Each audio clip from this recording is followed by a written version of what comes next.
habits. Gum chewing. Whether you were told a gum tree would grow in your tummy or that swallowed gum would stick around for 7 years, pretty much everyone was told to never swallow gum. But why? What would happen if you did? So let's start with the obvious. When we chew food, it disintegrates. That's because we have an enzyme in our saliva that, along with chewing, starts breaking down food. Then we swallow it, and proteins and enzymes in our stomachs break the food down so that all the necessary nutrients are ready to be absorbed by our intestines. What isn't absorbed is excreted as waste along with other byproducts our body wants to get rid of. But gum doesn't disintegrate no matter how much we chew it or slobber on it. It just doesn't start going through the digestive process in our mouths. And this isn't a new discovery. Archaeologists have found tooth-marked lumps of birch bark tar dating back to the Mesolithic period of the Stone Age. Ancient Greek women chewed mastica to clean their teeth and freshen their breath. Native Americans taught colonists they could quench their thirst by chewing a resin from spruce trees. And in the 19th century, people chewed sweetened paraffin wax. Until the Second World War, the base of gum was chicle, the latex sap from the sapodilla trees. Modern gum uses a synthetic or natural rubber that mimics the properties of chicle. It's rubber mixed with sweetener and flavors that release into your mouth when you chew it. Super appetizing, eh?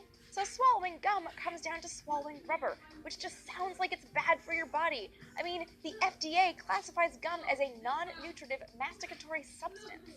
The bad part is that gum's base, that rubber, is not digestible. Our bodies can break down some of the sugars that give gum its sweetness and flavor, but the wad of rubber isn't getting broken down. On the plus side, our bodies have other ways of getting things out. Our digestive tract is an active place. Muscle contractions that move food through our bodies will help the gum wad along, and it'll eventually come out the other end. It's sort of like the husks of corn seeds. Our bodies can't digest them, but they don't just pile up in our stomachs. If you look closely, you'll notice you pass those husks in a few hours or a couple of days, depending on your own digestive system. But that doesn't mean you should make a habit of swallowing gum. Because it doesn't get broken down, your body is pushing a significant mass through your system, and if you add to that mass, you could end up with an intestinal obstruction.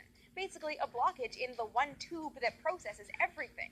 The immediate symptoms are stomach aches and constipation, but left untreated, an obstruction can get much worse. But this is super rare, so swallowing that one piece of gum probably isn't going to kill you, but still, try not to do it. And need something to do while you're chewing that gum? Why not binge on Sex Sent Me to the ER? You can watch all the fun and other Discovery Life shows on the Discovery Life Go app.